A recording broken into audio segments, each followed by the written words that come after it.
what I've seen so far, and again, I'm still learning Will every day that goes on. But he's got an intensity and an intent to every time he walks in the building. I think you see that in his play. When you watch him play, you see that intensity, that fire that he's got. That's not manufactured. That's how he is. He's got a way about him that is driven. I think he wants to be a great player, and he puts the requisite work in. That part's been fun to see. Just as you see him in the offseason, he went out to California to work with some people. He's very determined to improve his game, and I think that part, you have that part, you got a chance to do a lot of really cool things. But I've seen that from him in this early portion.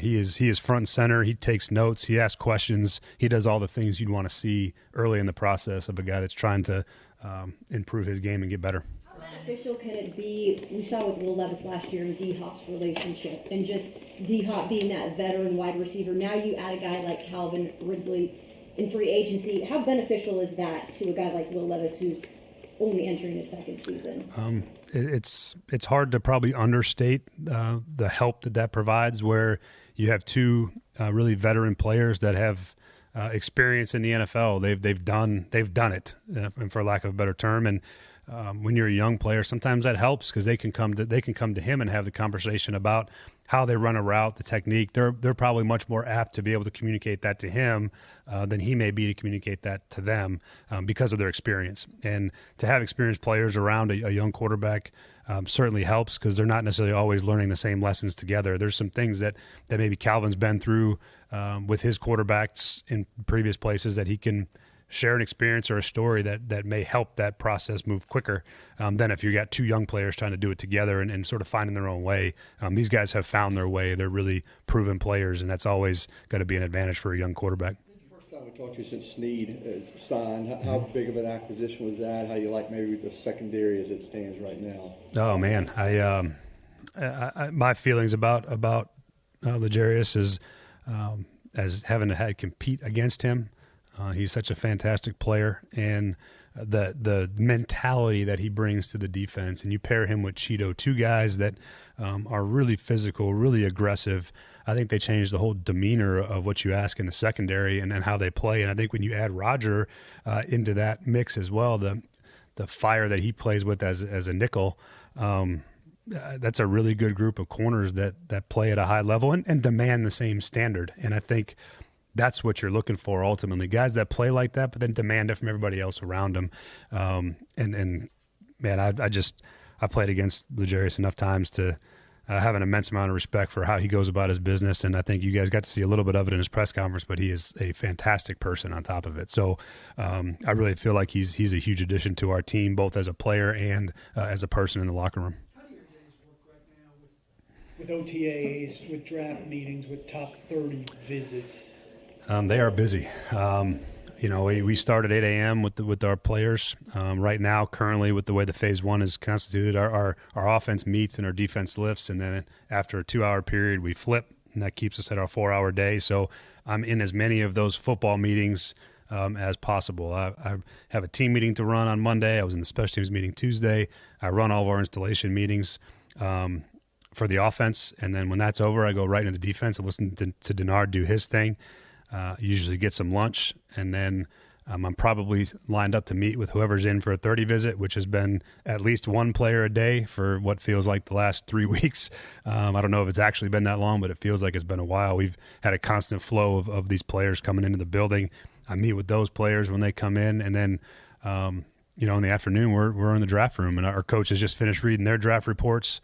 Today will be the last day within the last 2 days of that. So I probably get to sit down at my desk sometime around dinner time, and then I start my prep for the next day. So they're long days, but it's fun. I've enjoyed every second of it, but we're full. I mean, my time is pretty well divided up, and there's not a lot of free time, and it's a lot of work from kind of minute to minute over the course of the day. Let's go. What's the most important thing for you out of those top 30 visits? What do you need to hear or see? Just the same thing as always. We watch the tape. The tape's been graded. We know what the player is on their tape, but we're trying to get a feel for the person and ask the questions. And some guys we know very well about their character, and it's more of a confirmation. And some guys we're bringing in to find more out about who they are as a person. And you just try to have every bit of information you can get and gather on the person, because the tape is the tape. You grade that, but as much background information as you can get, you try to get. Some of these guys we've had scouts and coaches at the pro days. We've had the 30 visits. We've had the combine time. We've spent a lot of time on these players to make sure that when that moment comes, if that's the player we pick, we're very comfortable with who they are, both as a player and as a person. So it's more about just getting to know them as opposed to anything real football or technical. That is a part of the day, don't get me wrong, but for me it's a huge part of what kind of people are we bringing in. What do you feel to start your off-season program a couple weeks ahead of other teams? How much of an advantage is that giving you, especially in these early parts as you're meeting these players, a lot of them for the first time? It gives you an advantage. We chose to start our off-season program. We could have started last week. We chose to start this week just because it marries the weeks up better as it goes along. As you know, there's a handful of teams that started this week. A couple of them started last week. But the off-season program as a whole, it helps if you just start this week to match it all up.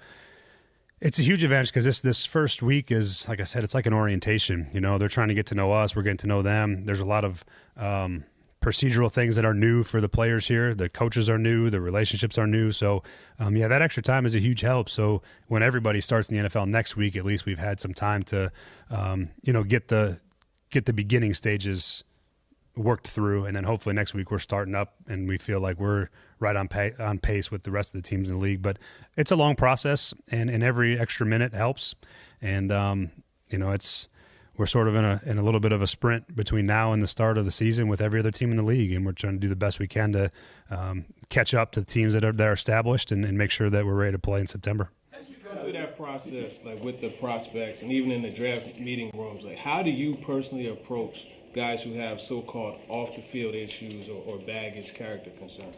You find out what it is that is considered a character concern. There's, I think, a lot of these guys are 19, 20, and 21-year-old kids. I think about a lot of the things that I did when I was that age, and I don't know that people would have, not that they were bad things, but yeah, I like to be around my buddies and go out and go to a party and do that. I mean, those are all things that these guys do, and sometimes they get unfairly knocked for some of those things. And some of them have real life issues that they're working through, that have real difficulties in their home lives growing up, and those are things that they have to work through themselves that are part of the equation. But I think you have to really make sure you're judging the kids on the right things and doing the homework on the background and making sure that you're not making any assumptions about what a college coach told you about it when the scout went in November to visit. So you really do your homework and making sure that if a character issue is considered a real character issue that that we don't want to absorb into our locker room, that we know that it's legitimate and one that we're not going to take a risk on, or maybe it isn't that. And the perception is that there's issues with somebody and there are things that we've worked through and feel comfortable with. So that's what this process is for. And that's why we spend the time that we do with all these players and the 30 visits and on the Zoom interviews. And there's a ton of time invested into making sure that we get whatever those issues might be ironed out. And whether they're real issues that have to be dealt with or they're things that maybe aren't as detrimental as the perception might be. How do you kind of assess the defensive line situation beyond Jeffrey Simmons? Obviously, Autry and Tart were big parts of what they've done here in the past. Both those guys are going. Yeah, it's a position that's still in its building phase. We got guys that we feel good about, but just like any front, offensive or defensive front, you're never going to turn down good players that can bolster that. It always is going to start and end there. If you can play physical in the trenches, you're going to have a chance to be a pretty good football team. And so those are always areas we're going to look to add players, even when we might have what we think is a good front, which we do.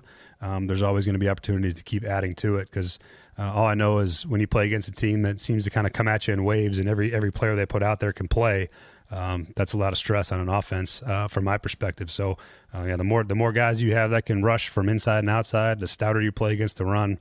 That's an area that you're always looking to keep adding good players to. Ryan, first of all, we're doing well. I am. Thank you. Good, glad to hear it, man. From there, how much does what you guys did in free agency, as far as players you signed, impact how you view the draft, if at all? Oh, yeah, it's a huge part. When you start the free agency process, thankfully we have a scouting department that works their tails off and have done a really great job of getting the starting process. And when you get into this, we were late because of the hire and all that, but you have a draft and you have a free agency, and so you target a lot of your free agency based on potentially what's in the draft. And so you might have some available defensive free agents. Like we felt like there was corners that we could go sign. And maybe there wasn't as many corners in the early parts of the draft that were of the same caliber. And so those two processes work simultaneously. And as you add players of need in free agency, which is what free agency is for, you want to add players you need to have at positions that are of need. The draft then opens up for you, and you're able to take a little bit more of an open-minded approach on what the best players are at those positions. You obviously always have needs that are in your back of your mind, but when you pick at 7 and you pick at 38 and you're picking at the high ends of these rounds, you want to be open and free to take ultimately what the best player is available to you. And so free agency is a good way to supplement that. The hope is in the future that we are drafting and developing and just signing in free agency with a little bit more discretion. We had to go sign a bunch of players this year, but the goal is to always draft and develop and supplement in free agency as it goes on. I'm sorry, but do you feel what you did allows you to be free in that way? I do. I feel really good about where we're at. I feel like there's going to be opportunities to draft some good players. You don't control what happens in front of you, and so as these picks go off, it allows you to be a little more flexible in your approach, and whatever that pick may be, we can find that best player for us in the process. So I do feel like the free agency has opened our ability to be more open-minded in the draft.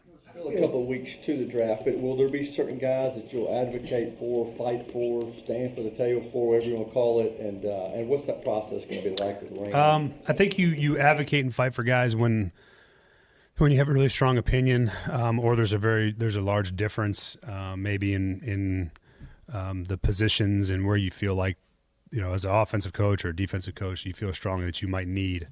But it usually doesn't work that way where you're fighting for much, because you prepare, you go through all the different scenarios.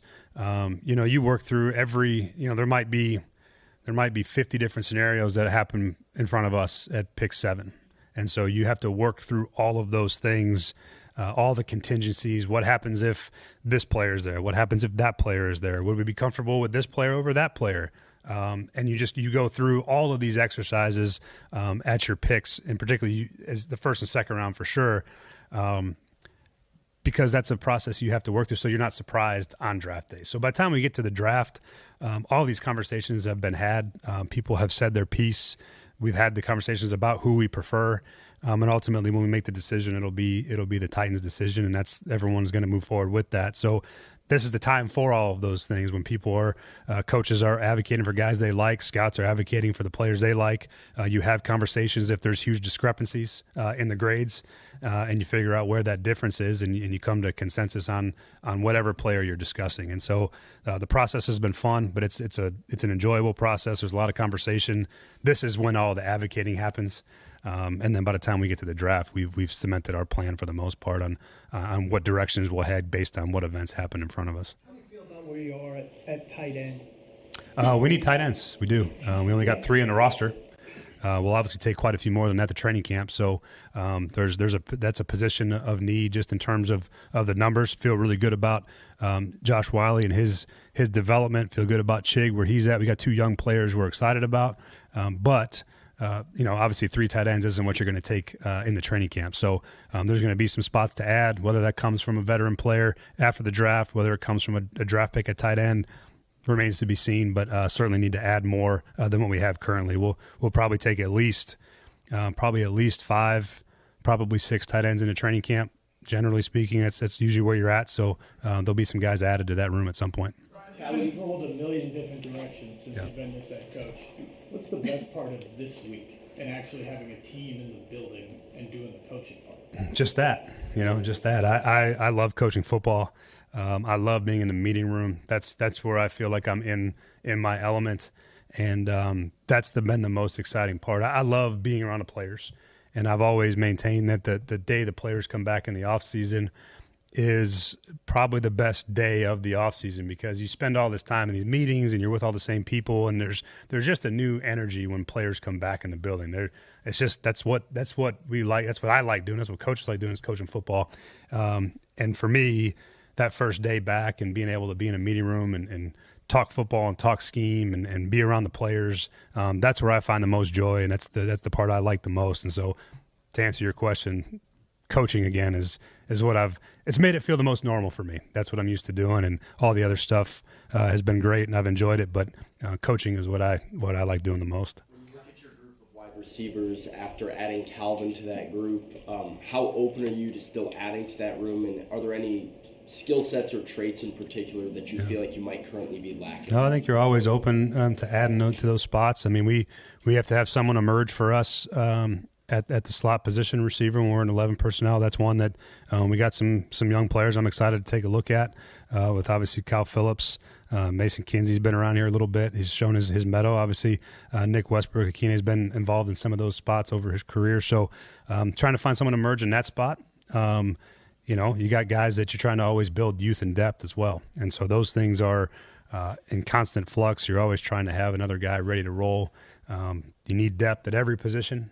That's not just the receivers, but you're always open to those guys. And again, guys that are fast, explosive, and physical, you can't have enough of them. As you've worked alongside like your father for the first time, like in the NFL ranks, I guess what has maybe been unique or stood out about kind of how he evaluates offensive linemen and kind of what you guys need there? Nothing's really stood out because I've known. I know how he operates. I know how he works. He's put in a tremendous amount of work. All of our coaches have in this process, and we started out behind. So we had to get an evaluation of our roster. We had to get an evaluation of the free agency. You had to get the evaluation of the draft prospects. They had to be, your reports have to be in. Coaches read our reports the last 2 days. It's been a tremendous amount of work for our coaching staff, and it's one that I appreciate tremendously. The passion and effort that they've put into evaluating these players on the coaching side has been fantastic. My dad's been no different. I think if you ever got to see one of his reports and how he writes and the detail he goes into, it's something to behold, I guess is the best way I can say it. Incredibly detailed, has a great vision for what it looks like and how those offensive players fit at each position across the front. And he's seen a lot of it. He can draw on comparisons that not a lot of people can draw on when he's evaluating players. He might compare somebody to somebody he coached in 1998, and half the scouts are like, "Who's that?" He's just got such a wealth of experience in players and evaluating players that he's a huge asset for us. He's a huge asset to me personally with that position, because it's a hard position to evaluate sometimes and get right. And I feel like he's got a pretty good track record of being pretty spot on and how he thinks guys fit and what they can do well. So a huge advantage for us to have him, and a huge advantage to our scouting staff to be able to ask him questions and lean on his expertise. In the building in the last week or two. Say that one more time. You've had some enormous people come visit in the last week or two. Does it ever get less shocking, and do you feel the need to get bigger? Bigger is generally in football gonna usually be better. Especially when you're talking about guys up front. You want size and strength. And, I think, Denard says it sometimes, but, you want to get off the bus and look good too. Usually that's part of it. That means you've got a well-built football team. And so size and strength are things that you're always looking for, particularly in the trenches. Those are important pieces to playing NFL football, because sometimes at the end of the day, it's just simply are you able to move that person, and it simplifies it, but that's what it comes down to. And so I'm not surprised by it. I like that. I like the big, strong players are things that I'm a fan of. So when they walk in our building, I get excited, even though we don't get to recruit them and sign them to scholarships. We got to draft them, and you only get one pick in each round, or sometimes you don't have one. But those guys are parts of that's what we want. We want our team, when you look at us, to go, God, these guys are big and strong and physical at the places that they need to be. On on the install meetings with Denard leading the way there for the defense, not having, let's say, the history that you have with somebody like Nick, what have you learned about Denard in those meetings and what kind of defense he's going to put out on the field? Yeah, it's been great. Obviously, I've got some familiarity with Denard's style and where he's been. I've played against a lot of defenses that he's been a part of over the years, and so I have some familiarity with that part. But I think when you guys get a chance to meet some of these other guys, of Frank Bush and Tracy Rocker, and the guys that have been around here, I know some people are familiar with them, but man, you want to talk about an energy and a personality that the defense has as a staff. That's been the most fun for me. The scheme is what it is. Everyone runs some versions of the same things to some degree. So it's the manner and how you teach it. And I think that's what's been really fun to me, is to watch these guys teach and watch their energy and see how they interact. That part's been really cool for me to watch. That's what means more to me. I mean, the scheme is scheme. We have all the answers. We have all the blitzes. We have all the coverages. But watching them teach how they do that, the technique, the fundamentals, the expectations, has been really cool to watch. And I think Denard's a phenomenal teacher. He's got great energy in front of the room. I was in there just watching his opening meeting, and I was like, man, I want to go play defense. Do I get to come? Do I get to be part of the defense too? So that part was cool. That was really fun to see. Marvin Harrison Jr. is like, you go through the process. I mean, obviously, no work at the combine, et cetera, et cetera. Does it make it tougher for you to evaluate him, or do you just kind of just rely on the tape? No, I mean, the tape tells you the story. You always like to see guys, in person when you can.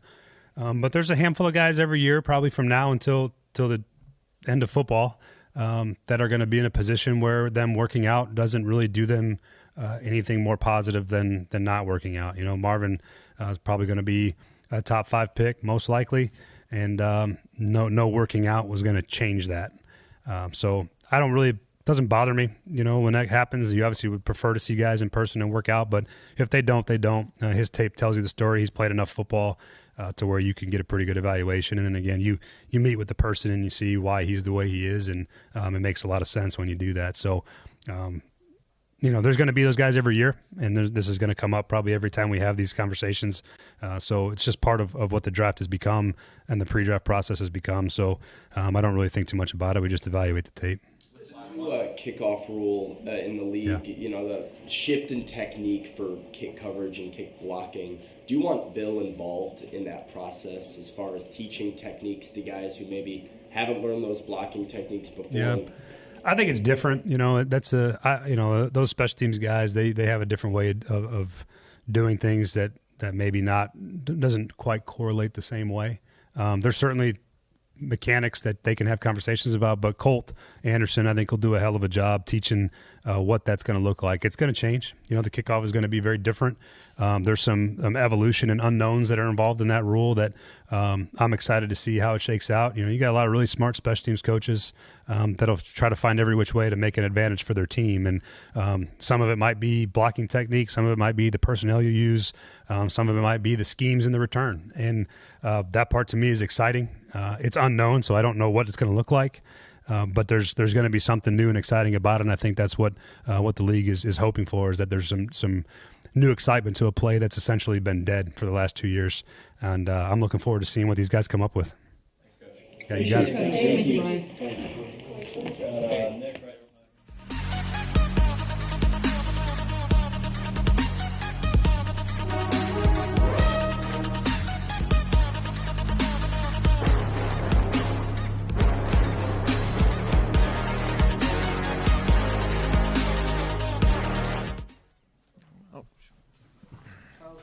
Been going during the first 3 days now off-season program, having guys back in the building.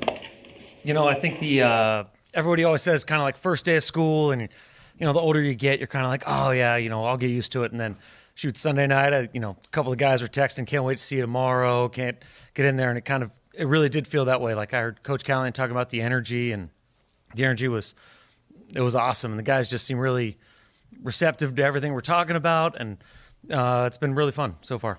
Nick, when it comes to Calvin Ridley, what was your relationship like in Jacksonville with him? And then what do you feel like he can bring to the table for this Titans team, especially with a young quarterback? Well, first of all, I would like to say, Calvin gets everything he deserves. So I'm really happy for him just as a person, all he's been through, going through the suspension and getting himself back into playing shape and that kind of thing last year. So if there's a guy that's deserving of the deal we gave him, he's certainly that guy. But in Jacksonville, really kind of just got to know him and, being the passing game coordinator, really helping out on the sides. And, him and Chad Hall had a great relationship. But he's a worker. When you guys watch this guy practice and you watch him run, you are going to see a guy that he just goes all day. And I think he's a trend setter, or he's a tone setter for the offense in that way. So, I think when I was up here a couple months ago, I've got a month, he has a lot of speed, and that's the one thing we wanted was speed. And you watch him play with that, he rages off the ball. Sometimes he's so fast he's out of control, but it's pretty impressive. So I think we'll be able to move him around a bunch, and him being a year further back into football, I think the transition for him will be pretty easy. What's the one thing, and maybe a thing or two, about Will Levis that you've noticed about him, seeing him up close and working with him now, that maybe you didn't notice when he was across the sideline a couple times a year in Jacksonville? When you're around Will, he kind of sometimes doesn't give you a lot. He's kind of very stoic at times, and so you're kind of, all right, is this guy? And now that we've been in, that was just as our, handshake meetings, get to know you, tell me about yourself. And now that we're kind of into the football, you really see his brain working and his process through it. And he asks great questions. It's only been 2 days, and he comes back with the questions in the morning. So he'll come in and, hey, what was this? What were we saying this? Why did this mean? And so you see how it's all hitting him. And then you see his opinions. He's got thoughts on, hey, what does this look like? Hey, have you guys done this? And so that's been really cool just to see kind of now that we're getting into the football part, just mentally and in the classroom, how kind of serious he takes it and how much it means to him. As you begin to get to know Treylon Burks and continue to dig into his tape, what potential does he have? Like, what can you guys do with him to really unlock that? Treylon's potential is, very high. First round pick. Obviously, you can see all the talent, but he's going to get what he earns. You know what I mean? And he's, my 2 days with him, he's been a great guy. He seems like he's learning a lot. He's really taking in, processing all the information, and then when he gets out on the field, it's what he can translate. But he's got a skill set that, he's a big guy who can run and he can make contested catches. And so if he can find a way to do that for us, that'd be a pretty big addition. You're pairing at receiver with Spears and Pollard, and maybe how excited are you to kind of find maybe a rhythm with those two guys? Everybody keeps saying interchangeable, and we see it that way, right? We don't want any tendencies when those guys are in there. So we think that they both can have a skill set as pass catchers, a skill set running the gap schemes, all the different zone schemes we're going to have. So, that's where it's really most exciting is as we go, you're not going to say, well, in this back's in, these are the plays, and this back's in, those are the plays. They can really function on all three downs, and really they're not any scheme. They have no scheme limitations. Do you consider them as kind of a 1A, 1B situation, or do you want to have a primary back? We do. We just get 1A, 1B, and they're both just going to play a ton, get a ton of carries, and let them roll. What can you do with the tight ends that you have right now? Brian talked about the need for more, but what do you have in the guys you have now? I think Chig, he was really coming along last year, and you could see him as a pass receiver and kind of some of the routes down the field, and he did some stuff nice after the catch. Wiley, he's really put some weight on his body, and you can see the physicality he tried to play with, and so I think he's going to probably be better in line and doing some of those things and some of those sift blocks, but we really think that they can be weapons for us both in the pass and the run game. Nick, when you look at an offensive line, what do you think makes a good offensive line, and how can a quarterback help that offensive line get better himself? Well, the quarterback can always help the offensive line by getting the ball out, right? If you're sitting there holding on to it and, taking 4 hitches in the pocket, that's never going to look good. From an offensive line, when they're doing well or what they can do, we want to see them cover people up, and then in the pass game, right, not get on edges, not get guys really moving the quarterback off the spot. And in the run game, we want to move the point of attack, right? We want to take that first level defensive line and really kind of create movement through that. So if you can do that, they're obviously doing a pretty good job. And how do you as an offensive coordinator implement that? I mean, we're going to try to put those guys in the right positions, right? So right plays and schemes. So as we get going, and really the we haven't been on the field yet. So to sit there and say, we know that this guy's a power player at right guard or anything else, we're going to make our own evaluations as we get them in person. But we want to put those guys in the right spots and then give them schemes depending on fronts and coverages that are really going to help them win their one-on-one matchups. What's your early take on what kind of things you guys will be able to do out of the slot if Hopkins and Calvin are on the outside? Well, I think the thing for us we want to be is we don't just want to play those two on the outside either. So we want to be, we just started putting our formations yesterday, and so we've got guys we're moving all over the field. I don't think we just want to look at those two guys just sit on the outside by themselves. Now, in the slot, the league is filled with different types of slots. There's big guys that can kind of win vertically and kind of control the middle of the field. Then there's some other guys that are kind of the smaller, shifty, total, prototypical slot receivers that are winning on choice and option routes. And as we get going and we kind of see whose skill set really takes off and who's the most productive as we get going, that person will probably take over that role for us. What do you think about, I guess, Mason Rudolph and Malik competing behind Will, and what have you maybe liked what you've seen of them throughout their career so far? Malik, he's just he's been great in the meetings. The one thing, he's got a recall from some of the stuff that are from previous coordinators that have some of the terminology, and he's like, oh, I know this, I know that.